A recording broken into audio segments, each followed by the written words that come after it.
Eh bien, salut tout le monde. Vous êtes à la recherche d'une qualité irréprochable pour vos enregistrements locaux sur OBS Studio ou soit tout simplement pour streamer. Bienvenue sur cette vidéo tuto. C'est Monsieur Kazitra. Je vais te guider. C'est parti.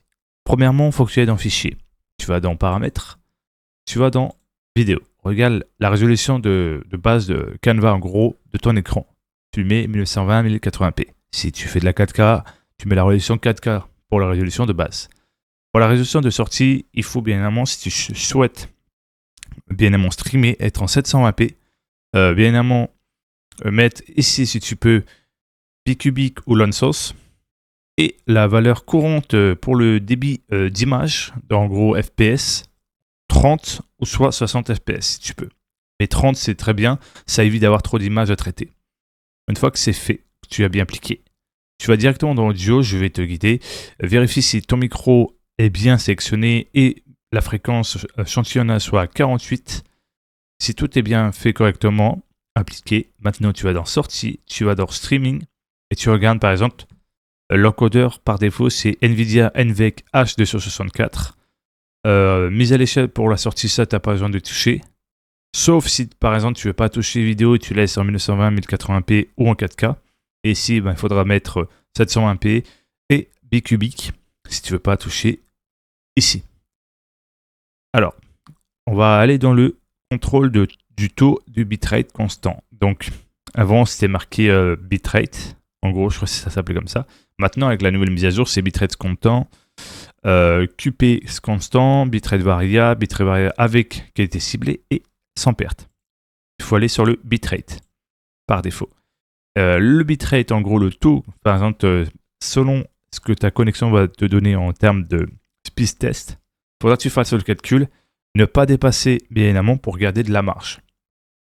Si tu gardes de la marge, tu pourras bien évidemment jouer en ligne avec tes potes. Ça évitera des problèmes bien évidemment de chute de connexion liés parce que tu streams et que tu joues en ligne. Il faut vraiment pas trop dépasser et garder quand même entre 20 et 30 de marge. Image, donc il faut mettre 2 d'intervalle par défaut, que ce soit sur YouTube, Twitch et d'autres plateformes. Prédéfini, ça dépend de ce que tu as comme bien évidemment PC qui est capable en termes de résolution aller en gros en qualité. Par exemple, si tu arrives à aller jusqu'à P6 ou P5, l'un des deux, c'est très bien. Si tu es dans l'incapacité d'y aller, il faut aller entre P3 et P4. Après, si tu es très vieille machine, P1, P2, ben là, ça sera bof. Donc, il faut aller entre P4, P5 si tu peux, ou si tu as une machine assez bonne, P5, P6, si tu as une très bonne machine qui est capable d'aller un peu plus, P7. Quand je dis un peu plus, entre P4, P5, pouvoir passer jusqu'à P6, P7. Voilà. Ici, haute qualité. Mode de passage multiple, passe unique. Profil high. En gros, haute qualité. Qualification adaptative, c'est en gros, il est connu sous l'enseignement du nom. Réglage psychovisuel, ça faut laisser activer. Le premier, vous le décochez, vous gardez juste psychovisuel, ça peut aider. Après, on va aller dans enregistrement. Bien évidemment, mettez un chemin d'accès sur votre disque dur externe pour que vos fichiers vidéo soient sur le disque dur externe. Format d'enregistrement, ça dépend de vos besoins. Soit c'est pour, bien évidemment, pas vous prendre la tête, MP4. Si vraiment vous voulez vraiment pas vous faire chier, mettez du MKV, c'est pour éviter par exemple s'il y a une coupure de courant ou un problème de votre alimentation, que votre fichier ne soit pas corrompu. Si c'est en MP4, il y a plus de chances d'être corrompu. Mais si vous n'avez pas trop de problème, vous faites attention, vous pouvez le laisser en MP4 par défaut, vous le laissez comme ça. Et avec le MKV, vous pouvez bien évidemment éventuellement le convertir. Si vous le mettez en format MKV, vous allez ici dans Avancé et vous cochez la case Convertir automatiquement en MP4 enregistré en MKV. En gros, par exemple, ça veut dire ça va convertir le fichier MKV en MP4. Et vous aurez un deuxième fichier vidéo avec le format MP4. Si j'ai bien dit, n'hésitez pas à me le faire savoir. En encodeur, ça dépend. Soit il faut être le NVENC, en gros le NVIDIA NVENC H264.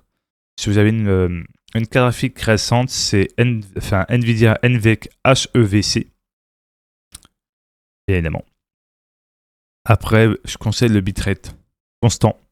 Si vous ne pouvez pas aller plus, surtout selon le bitrate, mettez 600. 800, c'est pour de la 1080p, c'est très bien, j'ai fait le test.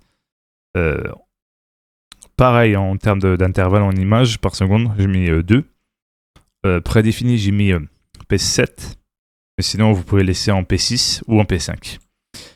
Qualité, en gros, en dessous, haute qualité. Mode de passage multiple, double passe, résolution pleine.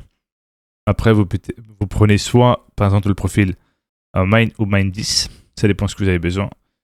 Et les deux, ici, vous ne cochez pas. Ça sert à rien. Après, vous faites appliquer. Tranquillou, c'est fait. Là, c'est l'audio. Par exemple, si vous avez plusieurs audios, vous mettez par exemple 320 si vous voulez vraiment avoir la meilleure qualité. Sinon, vous laissez par défaut 160 pour éviter que ça tire sur votre connexion. Et quand c'est du local, vraiment, vous pouvez mettre 320 en termes de débit audio. Ça sera la meilleure qualité possible. Voilà. Sinon, si vous avez plusieurs pistes audio, vous mettez tous pareil 320. Mais si vous êtes en streaming et que vous avez une connexion plutôt bonne, mais vous voulez quand même garder 20 et 30% de marge, laissez par défaut à 160. Voilà, petit conseil de plus. Et n'hésitez pas à faire des raccourcis. Par exemple, là, j'ai mes raccourcis pour lancer, par exemple, le stream et arrêter, mettre en pause et après mettre en pause l'enregistrement ici, par exemple. Arrêter, mettre en pause, voilà. C'est une simplicité qui permet justement, quand tu veux, par exemple, faire une pause pour aller switcher directement sur une autre étape, c'est très utile. En tout cas, n'hésite pas à me dire dans les commentaires si ça t'a aidé. N'oublie pas de mettre un pouce bleu, de t'abonner, de partager, d'activer la cloche de notification pour être au courant de mes prochaines vidéos. Moi, je vous dis à la prochaine. C'était Monsieur Kaditra. Ciao, bye bye.